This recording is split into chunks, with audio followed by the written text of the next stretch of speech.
ご視聴ありがとうございます。今回はアメリカの首都ワシントン DC の路面電車に迫ります。先進的だったのに消えた路面電車の移行と復活を遂げた路線の複雑な事情、復活したのになぜか10年で廃止される理由を解説します。ここはワシントン DC の地下鉄の主要駅、デュポンサークル駅です。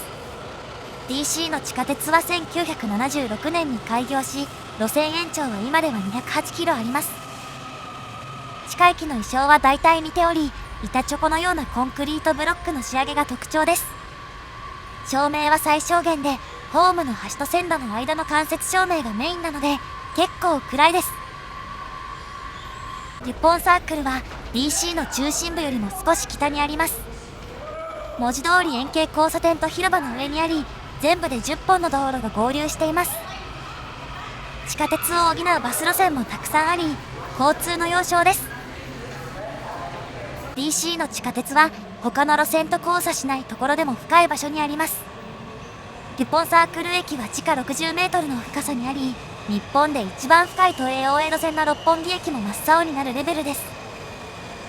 深い場所を通る地下鉄も駅部分だけは地上から掘り下げることが多いですが、この深さではそういうわけにもいかず、山岳トンネルを掘る工法がベースです。トンネルの断面が曲線的なのはそうした理由もあります。改札を出て地上に向かいます。ホームの上の改札から地上に出るにはこんなバカ長いエスカレーターまであります。エスカレーターの横の照明も間接照明で、壁との間にライン状の照明があります。なお地形の関係でもっと深い駅もあり、この駅のエスカレーターは長さ70メートル、西半球で一番長いそうです。装飾のないシンプルな見た目が DC メトロの特徴です。地上に出てデュポンサークルを見てみましょう。道路が環状になっているところにはラウンドアバウトと呼ばれる信号機のない交差点もありますが、中心部で10本の道路が合流する場所ではそうもいかず、信号機があります。中央の島には歩行者などが入れるため横断歩道もあります。そして道路の横に何やら怪しげな空間が、金網の下のベニヤ板が崩れています。これと似たようなものは他にもあります。ここにはベニヤ板がなく階段が見えます。これは中の様子が見づらいですが、大きさが似ていて三方だけに壁と手すりがあることから地下に続く階段であることがわかります。これは他のものとは少し見た目が違います。赤じゃけた金網にはレールがついており、階段の入り口に当たる場所にはキャスターがあります。キャスターに沿って金網をずらすことで入り口を開けて出入りできるようです。横には地面を埋めた跡が、看板の支柱があった場所を埋めた跡のようです。これらはかつて地下にあった鉄道施設への出入り口だったものです。デュポンサークルの下を幹線道路が北西から南東に貫いています。周辺の道路のうち地上を通らないのはこの道路だけです。そしてこの道路がここにあった鉄道施設と切っても切れない関係にあります。デュポンサークルの北側の出入り口は他とは見た目が違います。コンクリもフェンスも真っ赤で、横にはランプもあります。またこのカットの最初に映っていた看板にはデュポンサークルではなくデュポンアンダーグラウンドと書かれていました。金網が開いており地下に入れます。入り口には縦看板が。この日は午前11時から午後2時まで入場料5ドル、およそ750円でイベントが開かれています。入り口は外側だけでなく内側の壁も赤く塗られています。左の手すりは後付けらしく、車椅子で昇降できるリフトもついているようです。一番下にはガラス戸が、これももちろん後付けです。内部は曲線状になっています。そしてカーブの内側に当たる場所にはレールが残っています。これが1962年まで使われていた路面電車の駅の跡地です。デュポンサークルの見取り図がこちら。この地下駅は先ほどアンダーパスになっていたあの大通りに沿っていた路面電車のための施設です。路面電車はサークルの南東で地下に入り、上下線が分離。間に大通りのアンダーパスを通すためです。上下線はサークルの西側と東側を通り、曲線上にホームがあります。サークルを抜けるとしばらく地下を進み、大通りのアンダーパスがなくなったところで地上に出ます。サークルの北西側では大通りのアンダーパスがしばらく続くため、路面電車の地下区間も北西側の方が長いです。デュポンサークルに路面電車ができたのは1930年。当時は上下線がサークルの西側を半周する形態でした。ところが、中心部でも有数の交通量のある交差点だけに、車などとの競合が進みます。渋滞が深刻化したため、1948年に路面電車が地下に移されました。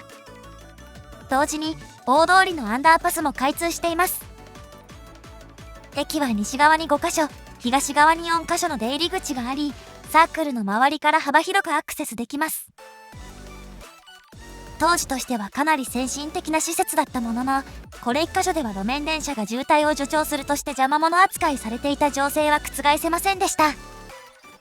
DC の路面電車は1962年に全廃され、デュポンサークルの地下駅も同年に役目を終えています。路面電車の衰退と並行して、1950年代には高速道路網の整備が検討されました。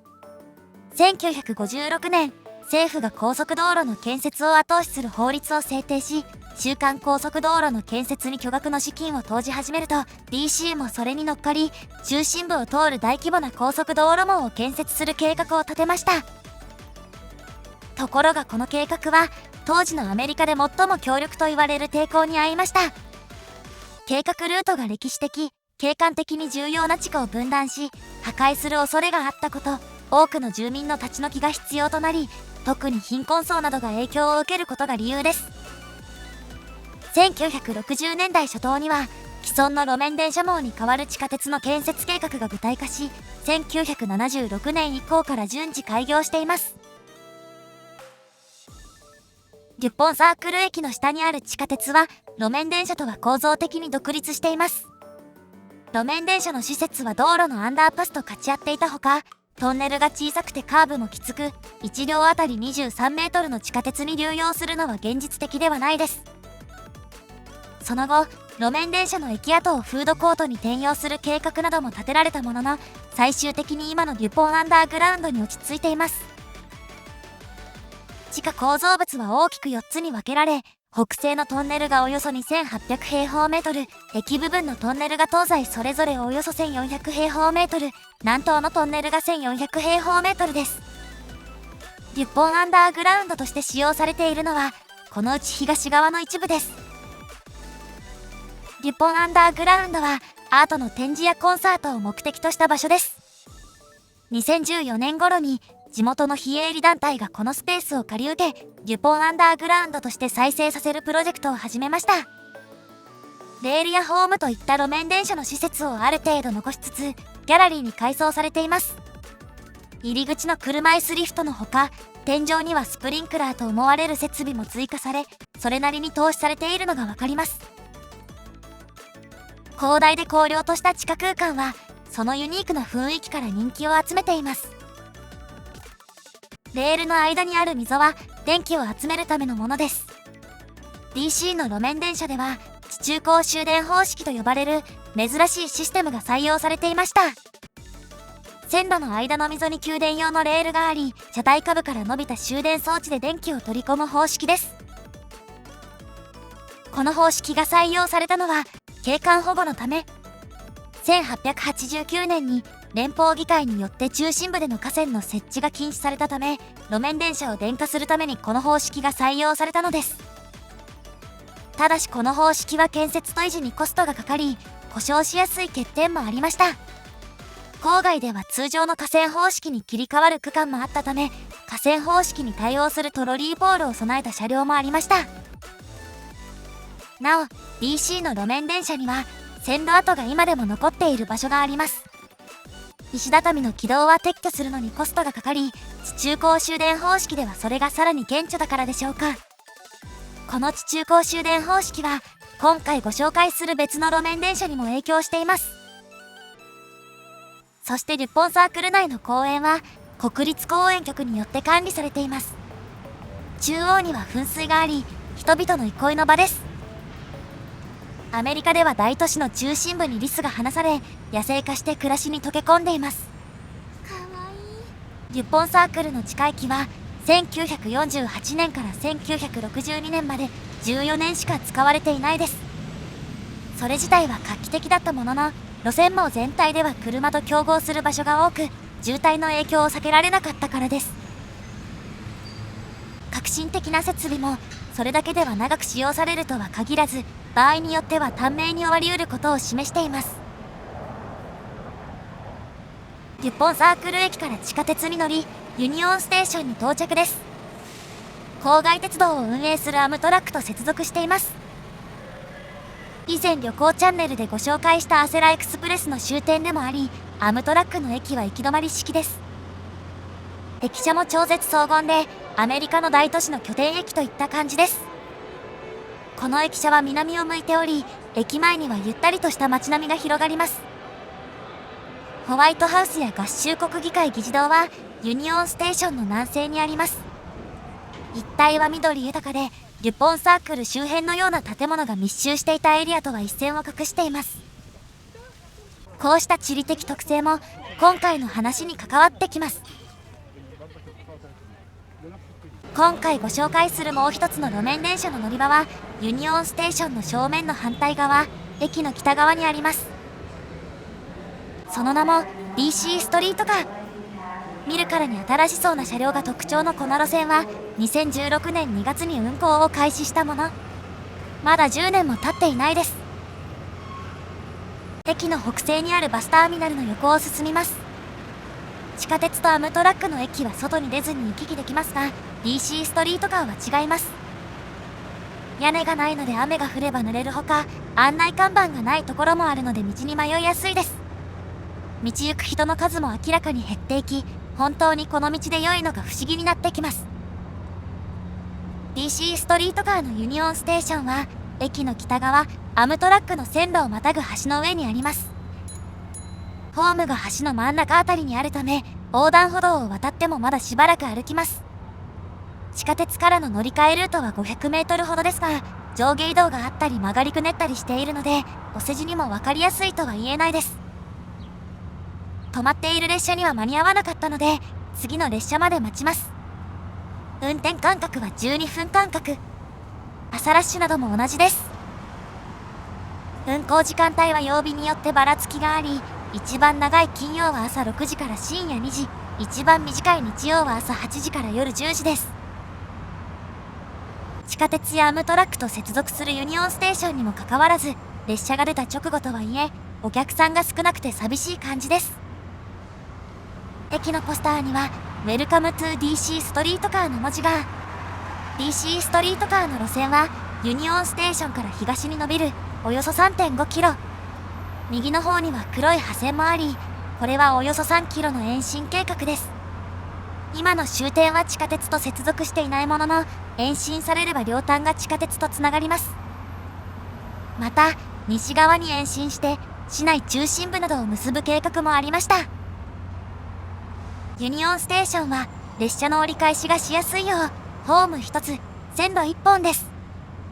これはもちろん暫定的な構造で、将来路線が西側に伸びた時には東側と同じように道路の両端に線路を敷き直すことが意図されています。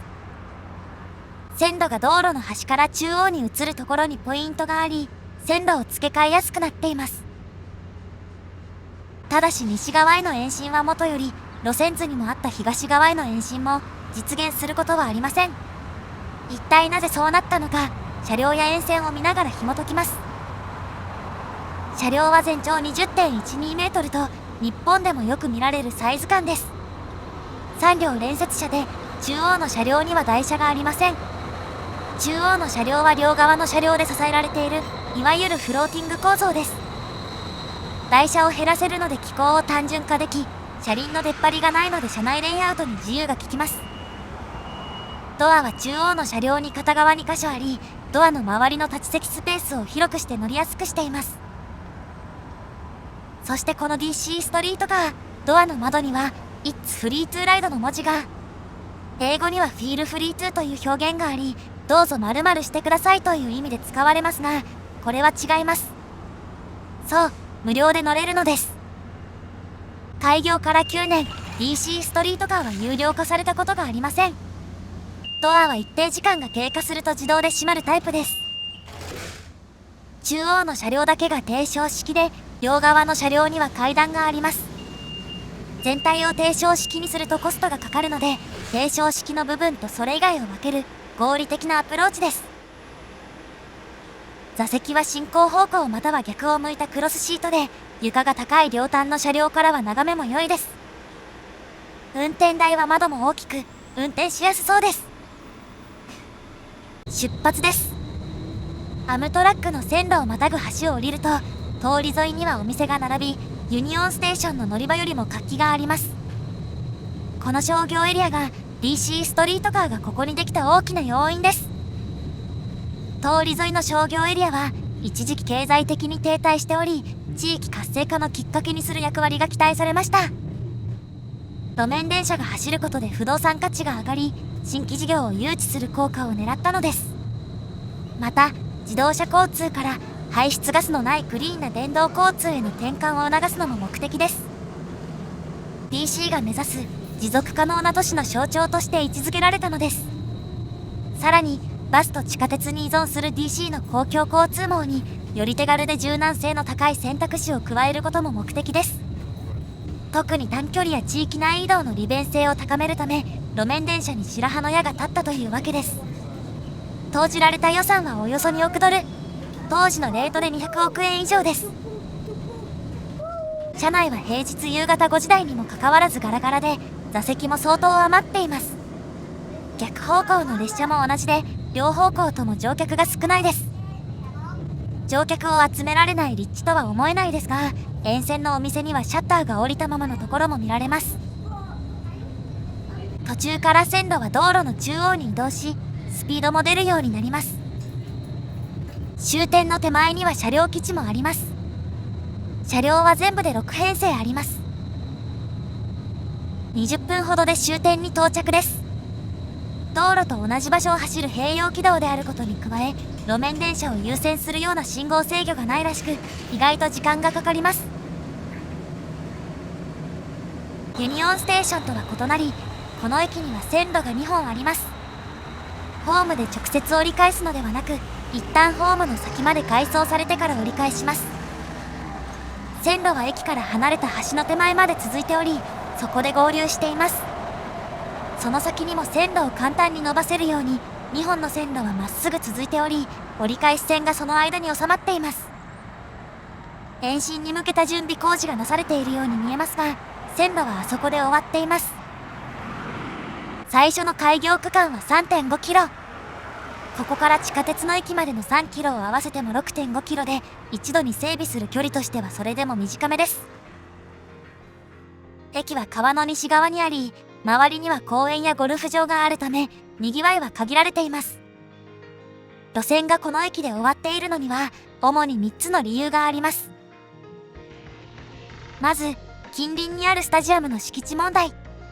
敷地利用権やそこを通過するための法的な手続きが複雑で、計画の遅延を招きました。そして、この先の川を越えるコスト。既存の橋の改修、または新しい橋の建設が必要で、莫大な追加コストが見込まれました。最後が政治的な事情です。建設に時間がかかり、市民の期待がそがれていく中、当局は早期運行開始という公約の達成を優先しました。その結果、コスト的、技術的な問題が比較的少ない 3.5 キロの区間だけを切り出し、中途半端な場所で運行を開始することになったのです。この駅はスタジアムからは1キロほど離れており、もっと近い場所に地下鉄の駅があるため、アクセス手段としてはほぼ機能していないです。開業当初は54年ぶりの路面電車として話題になったものの、DC ストリートカーは最初から困難に直面します。まず、開業そのものが大幅に遅れました。当初2013年の開業を予定していたものの、建設や技術的な問題が原因で安全認証の取得が難航してしまいます。安全認証は通常60日から80日で完了するところ、実際には年単位の時間がかかりました。その要因の一つがこの車両。見た目は普通ですが、将来中心部に延伸した際、架線を使わずに電気を集められる仕様です。地中高終電方式やバッテリー走行が計画されており、この特殊な要件が車両の設計を複雑にし、技術面やコスト面の問題を招いたのです。さらに DC 交通局のプロジェクト管理に対する批判が高まり、管理責任者の交代が繰り返されるなどの混乱も拍車をかけました。DC ストリートカーは当初の予算を超過してしまい、延伸区間の建設に向けた費用の拠出に対する市民の理解を得にくくなりました。DC ストリートカーの進化は、市の主要エリアを結ぶネットワークが完成して初めて発揮されます。しかし、複数の要因が重なって路線の延伸は進まず、他の交通機関との接続も悪い 3.5 キロの路線では、利便性は低いものでした。車窓にもあった通り大半が併用軌道で、渋滞や駐車車両のせいで遅延が出やすい状態でした。54年ぶりの路面電車として開業したものの、かつて廃止された路面電車と同じ課題を抱えていたのです。運賃がずっと無料だったのには、その不振が逆に影響しています。DC ストリートカーは単なる交通手段ではなく、地域経済を活性化させるための公共投資という位置づけでした。運賃を無料にしたのは、市民が気軽に利用できるようにするためです。また、沿線には低所得者層が多く、無料化は交通の公平性を確保するという市の政策にも合致していました。途中の公園には人々がたむろしており、なんだか独特な雰囲気が漂うエリアでもあります。当初は一時的な無料期間の後に有料化する予定でしたが、結局実現していないです。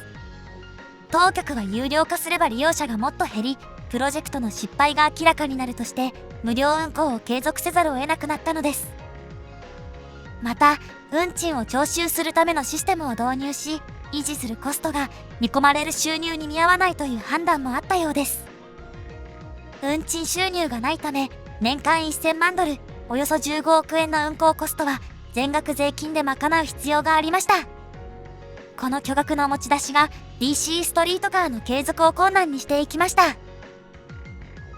一方で中心部への延伸も実現しませんでした。中心部は交通量が多く、地下に電力線や水道管、地下鉄のトンネルなどがあるため、建設コストが郊外より高いです。最初の開業区間でさえ成功と言い難い状況では、このコストの当てはありません。